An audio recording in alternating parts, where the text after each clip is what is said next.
Okay, so while Christina gets that shared, good morning, good afternoon, and good evening, everyone. I know we have a lot of different time zones and countries represented here, so wherever you are, I hope you're having a wonderful day so far.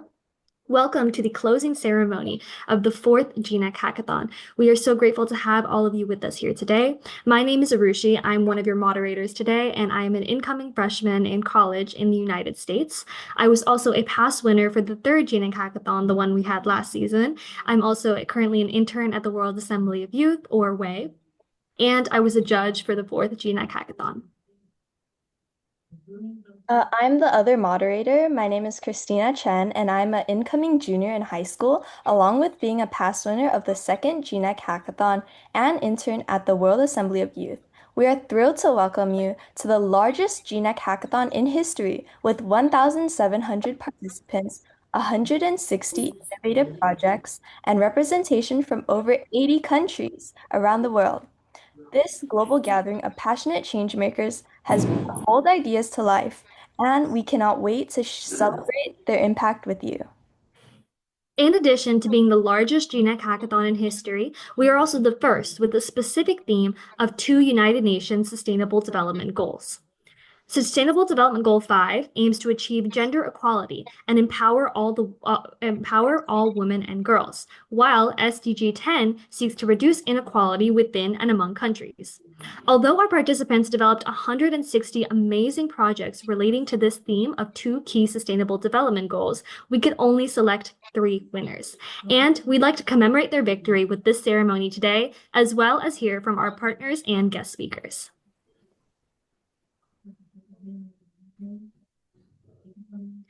Our first speaker is Mr. Uwem Robert Otu, who is president of the Global NGO Executive Committee. Mr. Otu, the floor is yours. Oh, thank you very much. Can you hear me? Can everyone hear me very well? Yes. Awesome. So, distinguished ladies and gentlemen, Your Excellency, my colleagues at the GNEC, I am Wem Robert Otu. I am the international president of GNEC, and it is my honor to speak at this event once again. I want to say boldly that GNEC Hackathon has become the major branded event that has promoted GNEC. And thanks to Ediola Pashalori, my co-president, she brought this tantalizing, inspiring initiative to GNEC. And GNEC Hackathon has made us proud. GNEC Hackathon is now in its fourth session. And like the moderators rightly said, it focuses directly on the SDGs, and I'm particularly keen on the SDGs 5. I also want to thank our two tech giants. They are not here. I think they're caught up somewhere in the flight. Jason and Rio. Yes, I really want to thank them for the great job they have done. I also want to thank our other directors and officers, Dr. Connie Sensor, for taking all the efforts, taking all the time to judge all those entries. It's wonderful. I want to thank all of us that are here. I want to thank my colleague, Guru. I want to thank Dr. Joseph Dremeyer. I want to thank everyone that has made this event possible. Like I said, it's become a brand of GNEC, of ours, and it is the brand that is making us proud. And we will stop at nothing to keep this brand going. But then, of the lines now, I always think, I say, okay, what happens when Ediola and myself, probably maybe in the next 4 years, we are no more here? Will we still have this GNEC hackathon? And I think that's for everybody to answer today. So without much ado, I want to hand over the reins of this event to the moderators to take over and to welcome everyone to this event. Thank you very much. Thank you, Mr. Robert Otu, for your insightful remarks. And next, I have the honor to introduce Ambassador His Excellency Isaiah Zimba Chabala, founder and president of Visionary Consulting Associates, former ambassador of Zambia to the United Nations, and advisor of the Global NGO Executive Committee. Your Excellency, the floor is yours. Thank you most kindly. First of all, I just want to express gratitude for this invitation.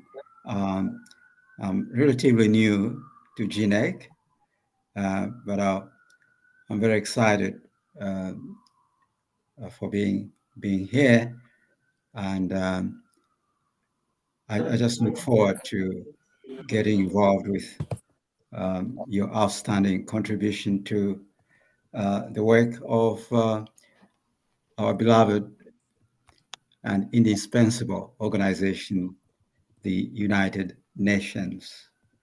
And I must acknowledge also the generous welcome extended to me personally earlier by the co-president and also my beloved brother Guru, who I have known for many years. I believe more than 20 years, since the time, perhaps even from the time I used to be a career diplomat for Zambia to the United Nations and international organizations based in Geneva, and also when I was privileged to serve as ambassador to the European Union, based then in Brussels, Belgium. The United Nations means a lot to me at a personal and professional level. Just as a brief background, I joined the career diplomatic corps of Zambia after my graduate work at Oxford, and it was truly a dream come true. Not least because many years prior, I was doing my high school in then Northern Rhodesia, a British colony, before the territory became independent. 1961, and we witnessed, when I say we collectively in Zambia, witnessed the tragic demise of a beloved former Secretary General of the United Nations, Dag Hammarskjöld.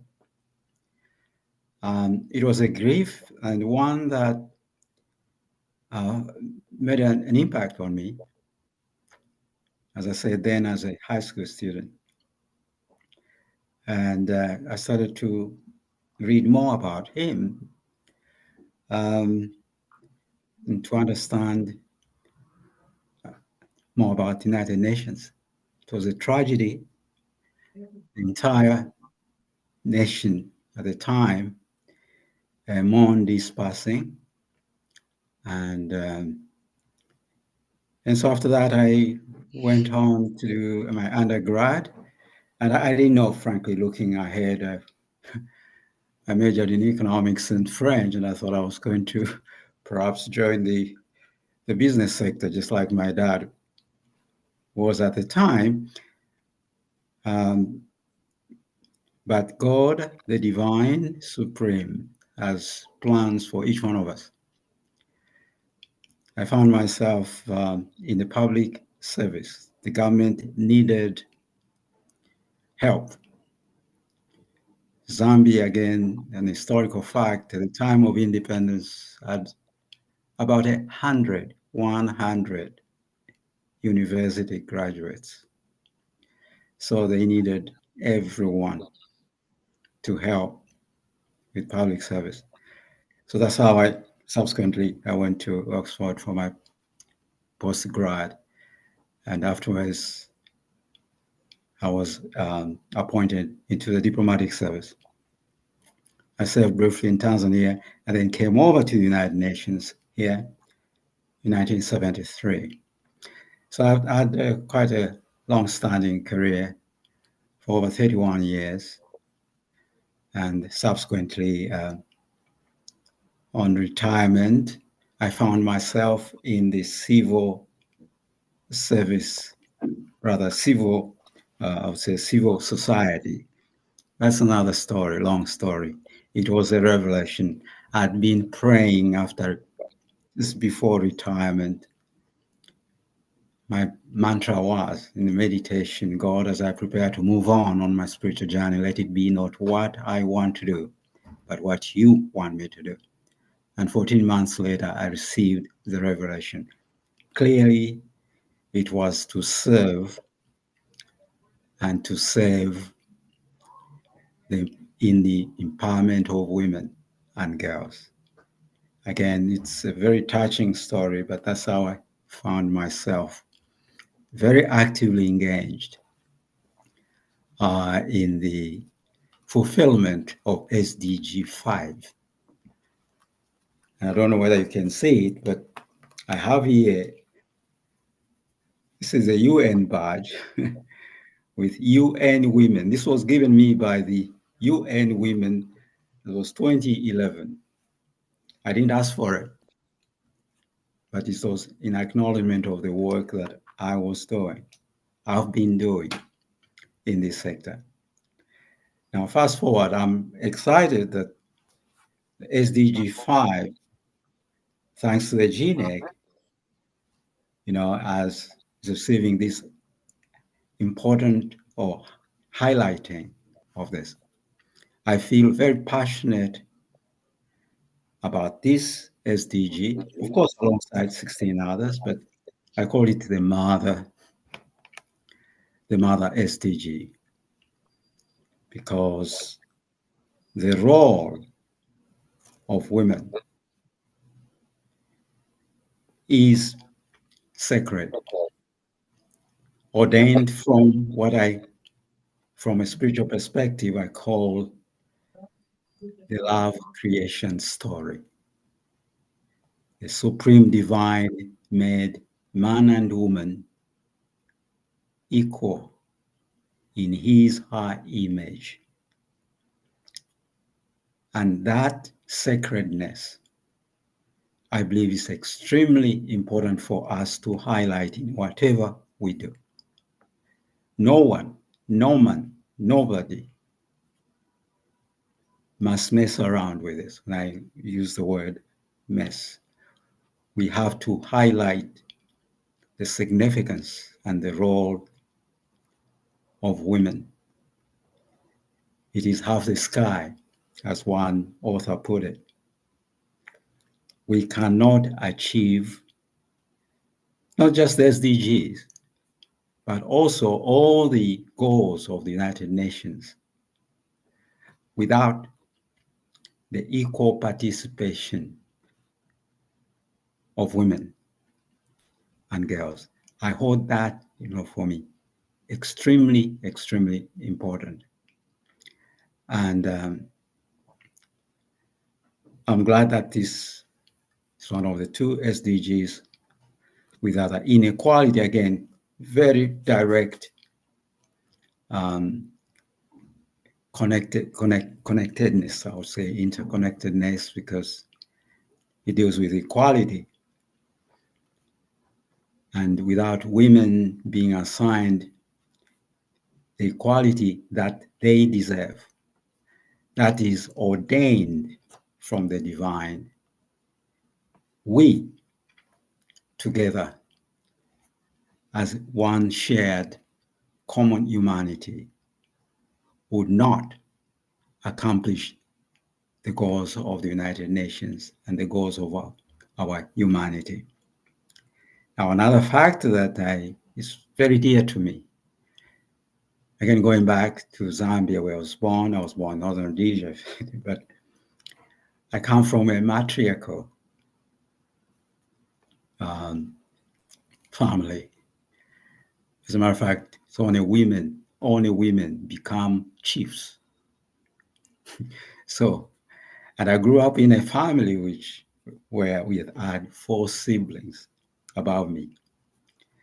They loved me, and I see in each and every woman and girl, I see my sisters, I see my mother, I see even my best friend, my grandmother, Sarah, up to now.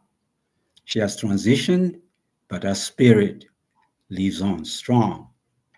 So I speak with some passion because I'm very passionate about it. It was not by accident, but I received this revelation.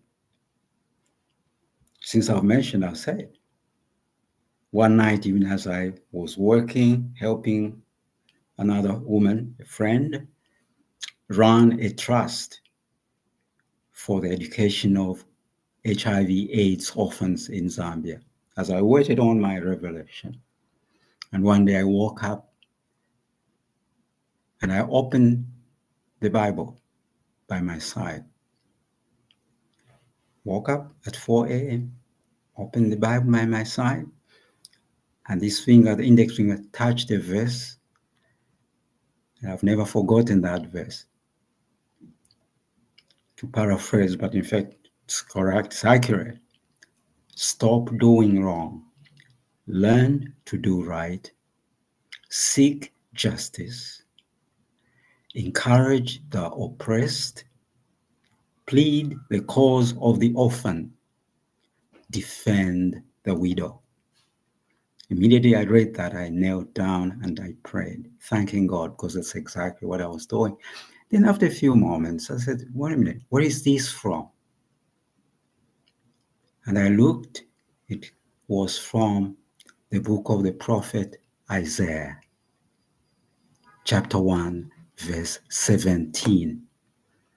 Now, it so happens my first name is Isaiah. And I knew this was it. Immediately after I asked my young cousin, go to the Minister of Commerce and Industry, ask for the registrar of companies and societies, and tell him or her you are there to register an entity by the name Visionary Empowerment. I'd never Googled that name. He went there, and a few minutes later, he calls me, big man, traditionally that's how. I said, yes, what's up? And he said, I did just what you told me.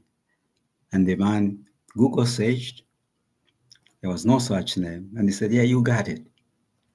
Hence was born my non-profit charitable 501c3 by the name Visionary Empowerment. We are celebrating our 20th anniversary. We work independently and at the same time in collaboration. And just before I let go, I must make mention of one collaboration with, again, female-founded organization called Innovation Africa, which I represent here at the United Nations, founded by this young woman, remarkable young woman, American Jewish, Sivan Yari. We met in 2008. For 17 years we've been together, and we are providing access to clean water powered by solar energy, SDG 6. And we're in Africa, in 10 countries now, and impacting the lives of more than 6 million people. We are still moving. It's just one of the collaborations that I've engaged in. Just one note, important note, that we are at a time, we operate, of course, in a very high-charged geopolitical situation. And I believe that this is a time for us, GNEC, all NGOs, to work hand in glove, in solidarity, in unity, because there are a lot of challenges. As you know, we are getting back. Sadly, we are moving back, because political situation in some countries is such that they're abandoning democratic principles, the principles that bind us together towards authoritarianism. So this is the time for NGOs to really bind together. And I'm very happy that from my experience, direct experience, was I operate with more or less exclusively NGOs founded and managed by women. The women who embody that inner beauty, the values which, again, from a Christian background, I can refer to as a fruit of the Spirit: love, joy, peace, patience, kindness, faithfulness,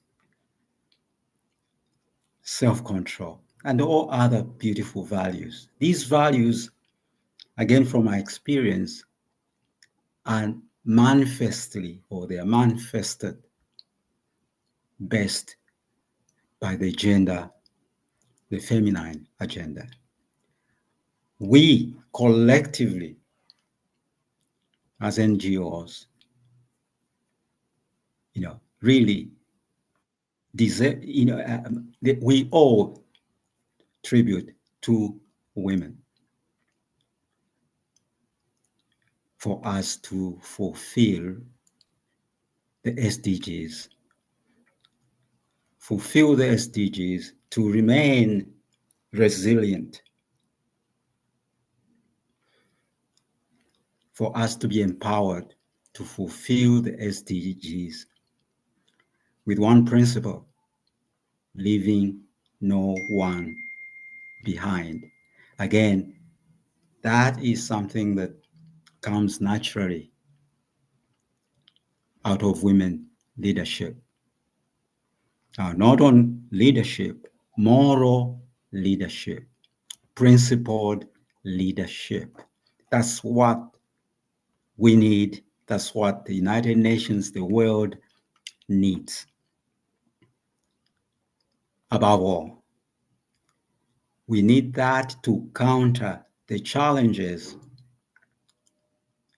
the assaults on the truth. So one of the things I would like to Chair or President really highlight is for us to ensure commitment to the truth. This is extremely, extremely important. And also to ensure the dignity and worth of every person. Bigotry, racial discrimination, highlight the value of community. That I am, because we are one in the image of God, in the creation, in the mission, our mission here on earth. I'll end on that note because it's reminiscent. It takes me back to our ancestors. When I say collectively, my ancestors from Southern Africa, we have a philosophy. Our traditional spirituality of Ubuntu stands for humanity. I am because we are. We have to see ourselves in the other. We have to embrace the other in order for us to move forward, in order for us to repair the damage that has been caused by separation, by segregation, by subjugation, colonialism, apartheid, white supremacy, all the things that seek to divide instead of uniting us. I've spoken with passion. I'm excited. Forgive me if I've spoken too long, but I look forward to working together with GNEC. And I'm available for any questions subsequently. So I would, because beforehand, congratulate all those who have been selected to win the awards. And let's use this moment to engender, to excite NGOs to work as one. Thank you. Thank you, Traveler. Thank you so much for your insightful and inspiring remarks, Your Excellency. I particularly resonated with the issue of gender inequality. That's a cause that's definitely very dear to my heart. And hearing someone as influential as you really champion that cause is very inspiring and gives me a lot of hope. And congratulations on 6 million people impacted. That's such an achievement, and it's amazing to hear about. Next, Christina, if you'd like to scroll down, I'd like to invite Miss Adiola Pashalari, who is the Secretary General of the World Assembly of Youth and President of the Global NGO Executive Committee, to deliver her address. Thank you very much, Arushi. Distinguished guests, Your Excellency, partners, participants, friends, and colleagues. As we draw the curtain to this year's fourth GNEC Hackathon, I would like to express my immense pride, deep gratitude, and renewed hope on behalf of the World Assembly of Youth family. Over the past few months, we have witnessed something truly extraordinary. Nearly 1,700 young innovators and changemakers coming from over 80 countries have come together, virtually, of course, and yet united in purpose and in passion. Their energy, their creativity, their commitment have brought life to this platform that we call GNEC Hackathon and the purpose of this initiative. This year's theme, like His Excellency mentioned, is Sustainable Development Goals 5 and 10, gender equality and reduce inequalities. Could not be more timely or even more critical. These goals not just targets on a global agenda. They are the foundations of just, inclusive, and thriving societies. And each of you, through your participation, your projects, and your collaboration, have demonstrated the solutions we speak are not only just possible, they are already in the making because you all have come up with ideas and projects. To the teams that poured their talent into bold, innovative ideas, your work have truly inspired me personally because I had the opportunity to go through 165 projects, not only just read and judge, but it was an honor to see how different perspectives were brought to life. To the mentors and other judges and partners who supported this journey, your guidance uplifts us all. To the organizers and the volunteers, they are the heart of this whole journey. I would like to thank you. Your dedication is heartfelt beyond this success. But this is not just the closing. I mean, even though it's the official closing, it's not the end of your journey. It's just the beginning. Because the network that you have built, the solution that you have started, the projects and vision that you have sparked here should continue beyond this hackathon. This is just a launch pad, so to speak, not just for projects, but also for lifelong impact. The World Assembly of Youth remains committed to supporting youth-led and young people innovation and cross-culture collaboration. Together, let us continue to break down barriers, amplify marginalized voices, and drive progress for a world where equality is not just a dream, but is a reality. I would like to personally congratulate the winners, which I'm sure Arushi is going to announce later on, even though I still don't know them, even though I judge them. But I want to feel and express my proudness for them showing the world what happens when passion meets purpose. Thank you, everyone. Stay inspired. Keep building the future that we believe in. Together, we're not just imagining change, we are making. And I would like to thank the GNEC Hackathon team. I would like to thank GNEC team, everyone who has supported and had World Assembly of Youth as a partner in this journey for the 4th past hackathons. And I look forward to seeing you all in the next GNEC Hackathon. Thank you, everyone. Thank you, Miss Ediola Pachalari. It was a pleasure hearing from you. Next, I'd like to introduce Dr. Connie Sabin Sensor, UN Representative of League of Women Voters of the United States and Vice President of Global NGO Executive Committee. Take it away, Dr. Connie Sabin Sensor.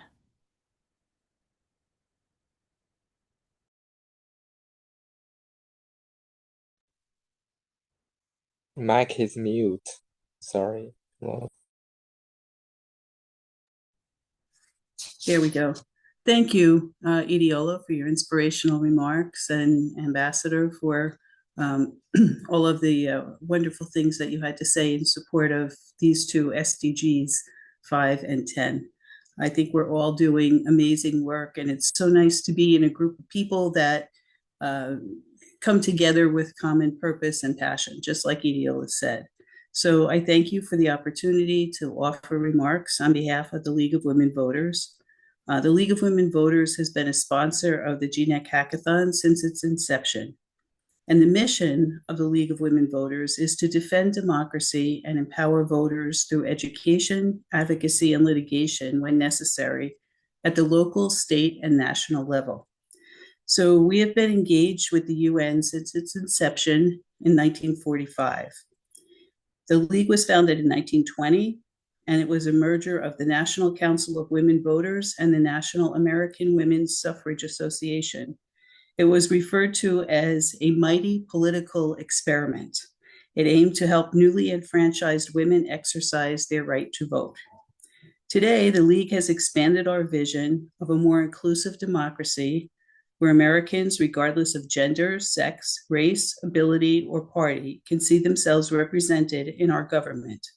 And to build this vision, we bring an anti-racist, social justice lens to the issues of expanding voter access, fighting voter suppression, money in politics, redistricting, and safe and fair elections. Additionally, we promote social and economic justice through the lenses of healthcare, the environment, immigration reform, and the census. So the League strongly supports SDG 5 and 10, gender equality and reduced inequalities between and within nations. And this is written into our mission and values. We are a women-led organization that believes women's rights are human rights. So remember that the SDGs are not silos. They are all interconnected and equally important. For example, poverty, health and well-being, climate, environment, clean water, employment, education, peaceful and just institutions, and sustainable infrastructure all influence gender equality and reduced inequalities, as women often bear greater burdens and responsibilities related to these issues. Don't forget to connect the dots to gender equality and reduced inequalities. So I had the opportunity to judge the past 3 hackathons, and just as Idiola said, the projects were innovative and outstanding. And it certainly was a difficult choice to decide on the very best ones. So whether you're the winners or whether you've submitted projects, we were overwhelmed with the quality of the work that was submitted. So I thank you all for your passion and inspiration and creativity in coming up with solutions. And certainly it's not limited to young people, but we know there were more young people probably engaged in the hackathon than from an intergenerational perspective than the older crowd. But nonetheless, the older crowd had the opportunity to judge and learn from you. And I'm sure that, we have a great world ahead of us with the inspiration that comes from these projects. So I'm now looking forward to hearing from our other sponsors and celebrating this hackathon's winners. And if you would like to know more about the League of Women Voters from our website, it's lwv.org.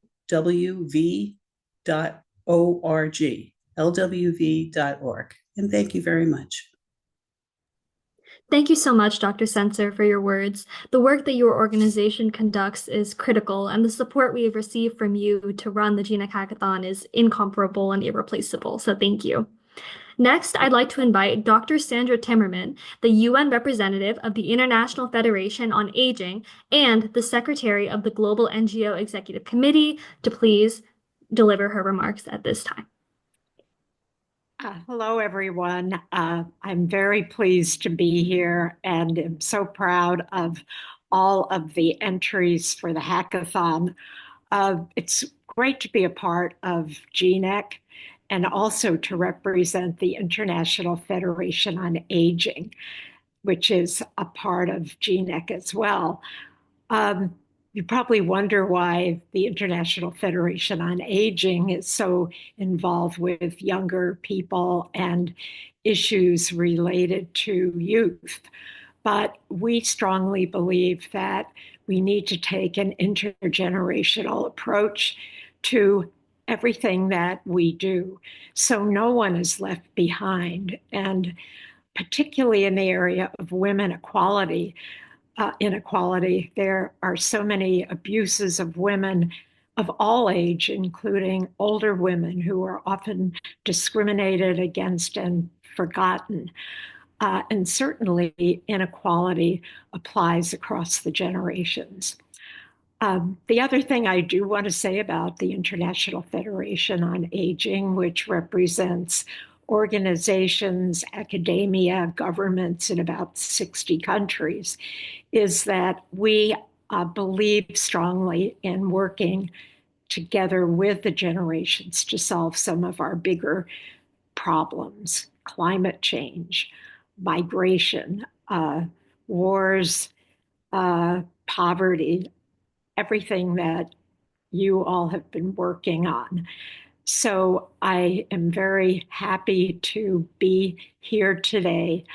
I did not have an opportunity to judge this round, but we always hope as a sponsor that when you do think about projects that you're working on, to think about projects that would apply to all generations or to apply to make the world a better place for older people, because you as younger people will be old someday. So the future unborn, the younger people, have something at stake in making a society equal for people of all ages, including yourself when you get older. I know it seems far away, but life goes fast and we have so many things to accomplish together.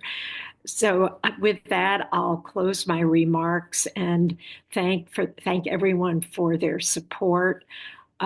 We are very pleased to be a sponsor. We hope you will consider doing some projects that make a difference for older people. We have a number of younger students interested in going into the field of aging and working with older people, but also who see a big picture about how we can all join together and make a difference. So thank you. Thank you, Dr. Sandra Timmerman. We appreciate your powerful words about the youth and the elderly and the energy you have brought today. Next, I'd like to introduce Guruji Dilip Kumar Thankapan, Global Chairman and CEO of World Yoga Community and Vice President of Global NGO Executive Committee. Guruji Dilip Kumar Thankapan, the mic is all yours. If I'm correct, I do believe Guruji was not able to join us today, but the support that we have received from him to run the hackathon has been immeasurable, and we really, really appreciate his contributions. So with that being said, I believe we get to move on to acknowledging the organizers of the GNEC Hackathon, who also unfortunately could not be with us today as they are out traveling, Royu Zhu and Jason Zhu, who are both the founders and coordinators of the GNEC Hackathon. And now I believe it's the moment. First, it's the organization team, who are Christina Chen, Callan Hong, and Ray Zhang, and Atif Jamal, all of whom have been instrumental to organizing, judging, and designing the theme for the hackathon. Now it's the moment we've all been waiting for to announce the top 3 winners in the 4th GNEC Hackathon. Starting off with 3rd place, the prizes they will receive are 5.xyz domains valued at $60 and one $25 Art of Problem Solving gift card. And the winner is GeoVision 3.0 by Lucius Corriglione. Now, Christina, if you'd like to introduce our 2nd place winners. So for our 2nd place winners, oh, here's the video. For our 2nd place winners, we have an internship at the World Assembly of Youth, five .xyz domains valued at $60 and one $25 AOPS gift card. So our 2nd place winner is Vaccseed from Aiden Dai, Olivia Kwan, Darren Chen, Van Lee, and Chauncey Chen. And Arushi, if you would like to introduce our 1st place winner. And now, our grand prize winner who placed 1st in the 4th GNEC Hackathon, who will be earning an internship at the Global NGO Executive Committee, 5.xyz domains valued at $60, and 2 Art of Problem Solving gift cards valued at $50, is, drumroll, Roll. Food Flow by Vaibhav Sitaraman, Sahil Ghosh, Amol Sheth, and Samaksh Bhargav.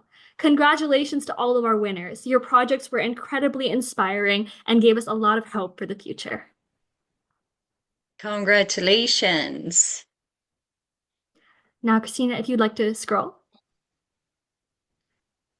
We'll now move into the announcement of our winner's circle. So the Global NGO Executive Committee has a winner's circle where we invite all current and past winners of the hackathons to come together, share information about their projects and any updates they've had since winning their hackathon, so we can foster a stronger community within the GNEC winners and continue to foster progress and innovation. This will tentatively be held in late January, so keep an eye out for the posting of this date. Now we'd like to move into our open discussion and Q&A. So for our Q&A, we would like to invite all the attendees for a question and answer. If you have questions for our winners, our organizers, our partners, or our speakers, feel free to raise your hand. I would like to add, when you're asking a question, please introduce yourself, the organization and country you are from, and who you are addressing your question to.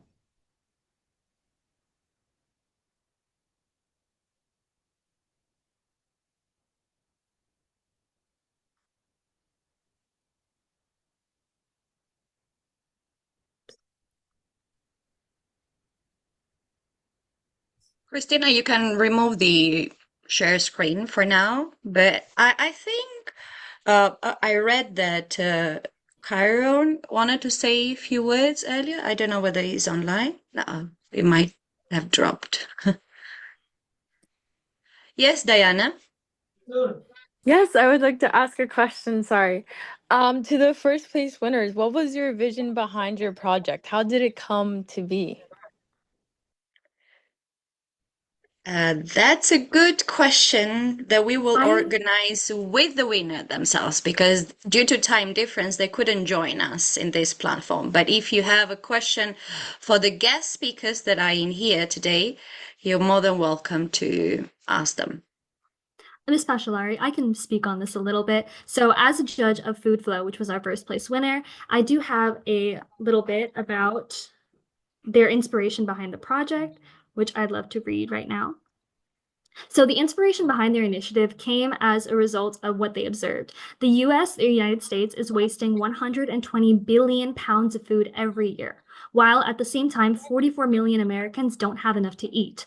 So this drastic difference at the same time reminded us as the rule of nature. Just as people need plants for the oxygen, hungry people also need a fair way to get extra food.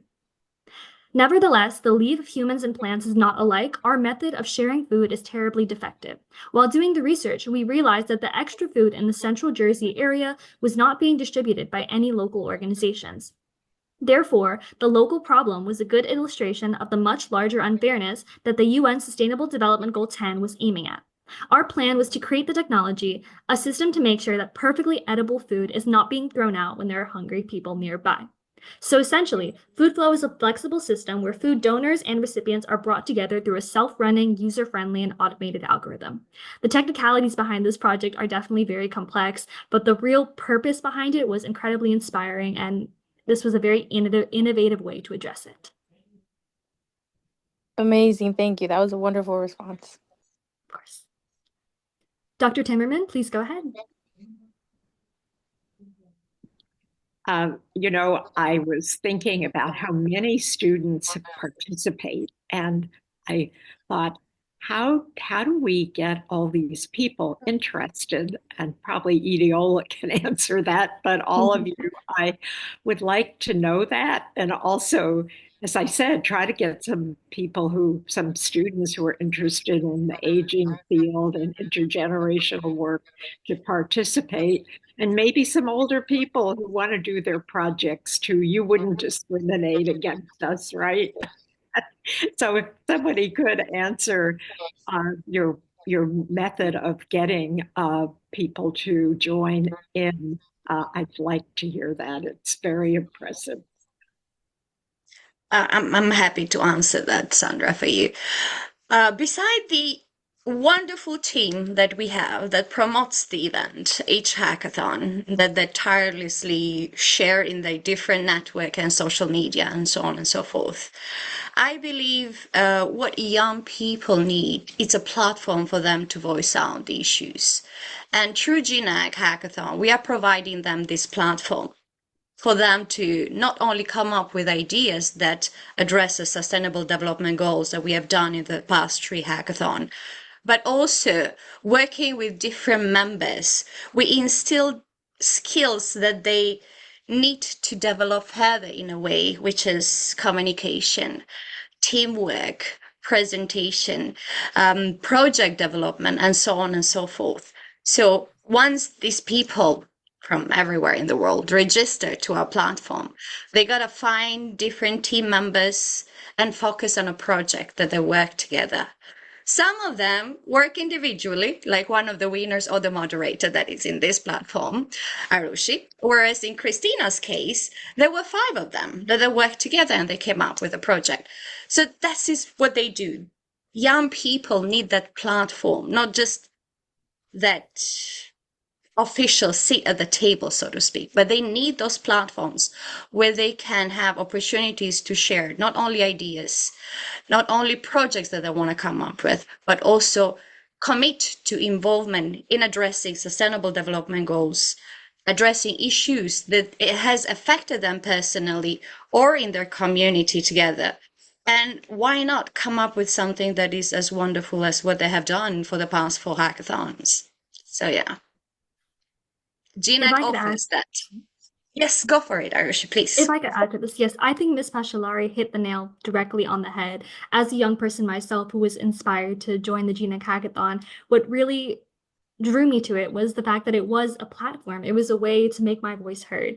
And, I believed it was sponsored by the United Nations, and I was only 17 at the time I entered, and I was in my head, I was like, oh, I'm so young. I probably won't be able to achieve much. I won't be able to gain much recognition, but it's worth a shot. And then I got the news that I won second place, and I was shocked and inspired. And I will say that was one of the turning points in my educational career, because it really gave me this belief that someone believes in the work that I do, someone believes that I can make a difference, and that what I do actually matters. And that's really what it's about for youth, is that we're told a lot of our lives that, we're too young, and we are too young for some things, but we're not too young for everything. So having that platform to people to say that our voice and our work matters is incredibly impactful, and it really does change lives.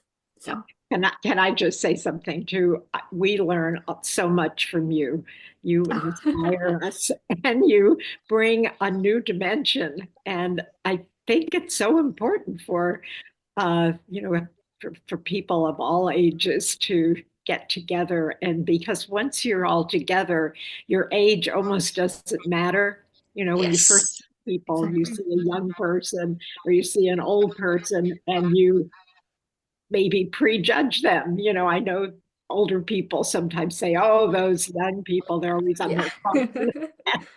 But when you start working on something that you all believe in, I think the age evaporates. And that's one of the things that is so great from my perspective at my life stage, to be able to hear from all of you and be a part of what you do, not just to listen, but to be part of the action. So thank you so much. Great to hear that. Of course, thank you. The balance of innovation and experience, I think, is really what drives progress across all ages. Right. Does anyone else have any? Oh, yes, Mr. DeMeyer. Yes, thank you. Am I on? Yes, thank you so much. Yeah, and you know, I'm going to make a critical remark because you're the only person, if I recall correctly, who mentions educational career. You mentioned the word education. And I'd like to hear from, especially from the younger people, yeah, the importance in your lives of SDG 4, education for all.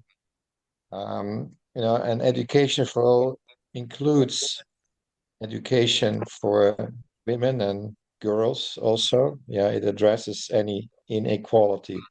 But more importantly, I believe that education is fundamental. Yeah, it is fundamental to what has been addressed so far.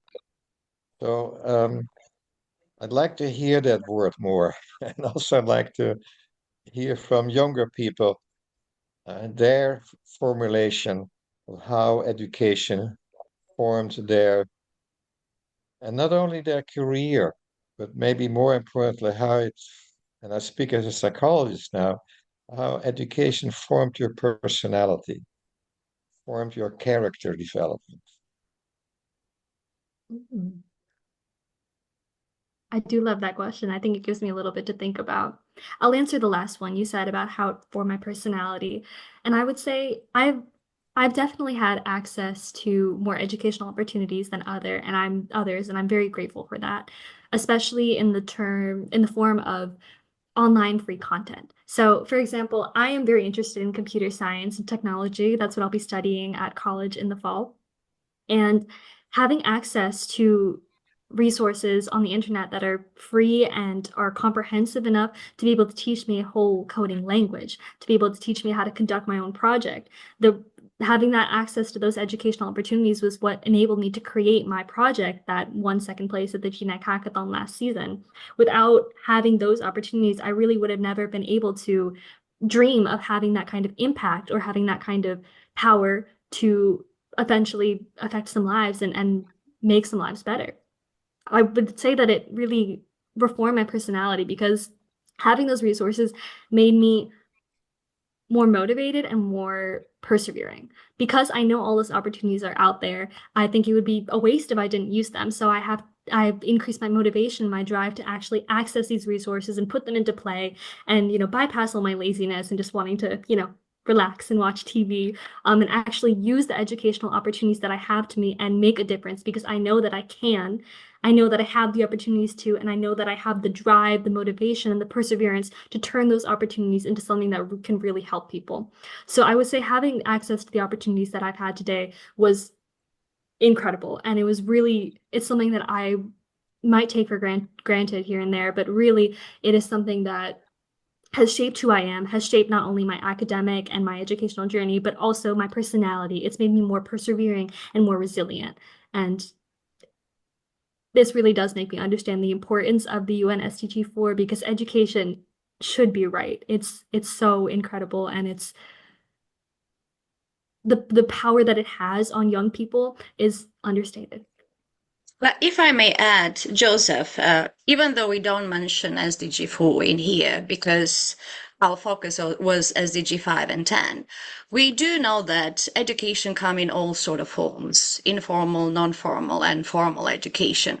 So for all the young people to take part, all 1,700 of them that were part of this journey, they had to educate themselves informally. And through the platform that the partners put together, like GNEC, WAY, Legal Woman Waters, IFA, yoga, and all of that, we are also educating them informally. So even though we might not mention, or it could be one of the upcoming GNEC hackathon focus on that, we can't make any movement on our daily life without learning something or educating ourselves or one another.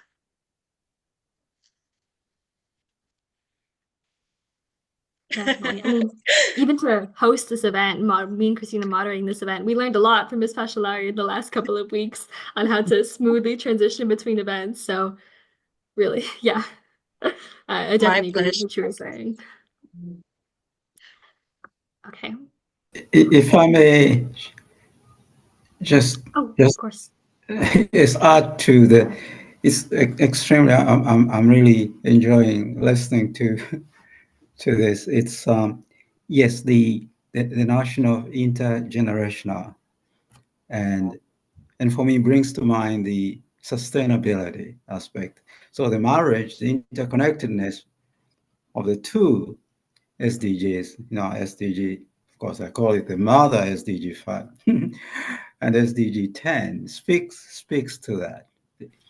Youth, the synergy of youth and women. For me, even at a professional level, I believe very, very sincerely that this should be the leading edge, should be right at the forefront in all the way the efforts for us to fulfill the SDGs. Extremely important. And also something to do with education. Yes, I agree.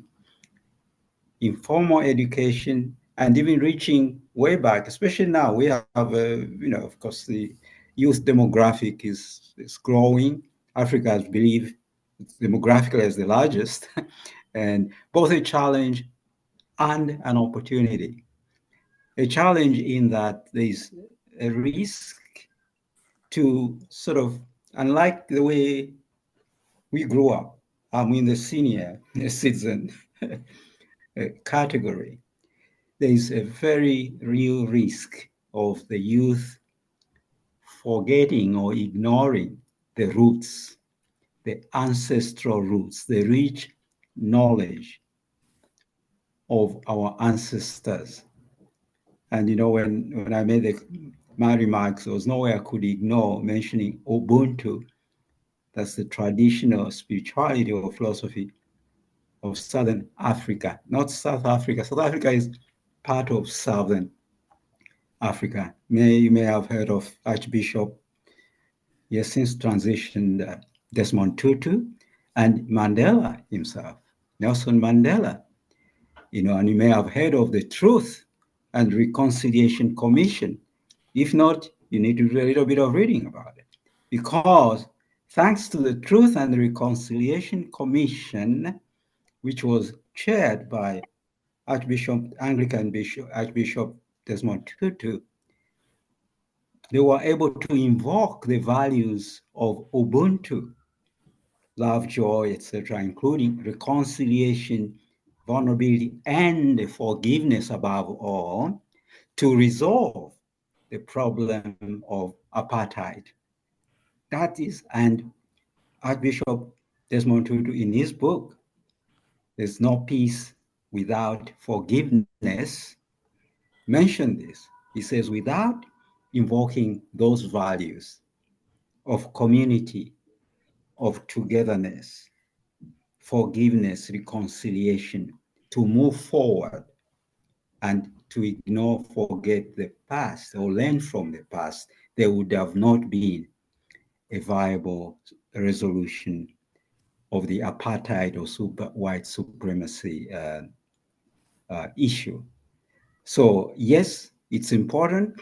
And I would add, especially for the youth, to try to reach across learn across barrier, learn to more about the other, the other who could, in quite a number of cases, look down upon the immigrant. What drives the immigrant to come to the United States or to other countries? Try to learn more, place yourself in that position. That way, that will feed into peaceful, resolution of the issues that confront the other, the stranger, the immigrant. Thank you.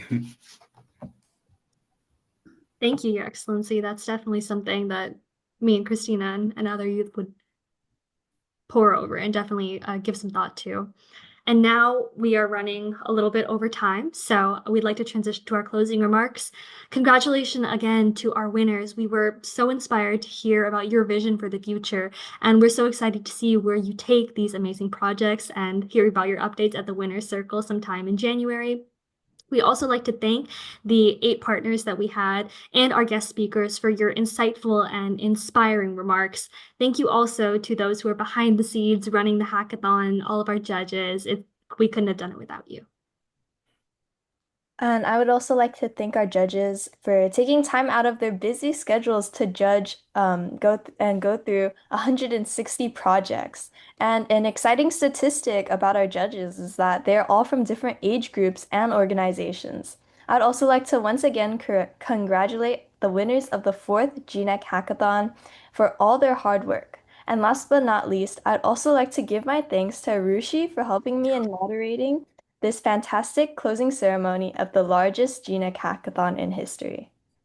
Oh, yes, right back at you, Christina. Thank you so much for helping making this a successful event. And this officially concludes the 4th GNEC Hackathon. Thank you all so much for attending, and we'll see you next season. Congratulations. Thank you, everyone. Thank you. Thank you. Congratulations to you.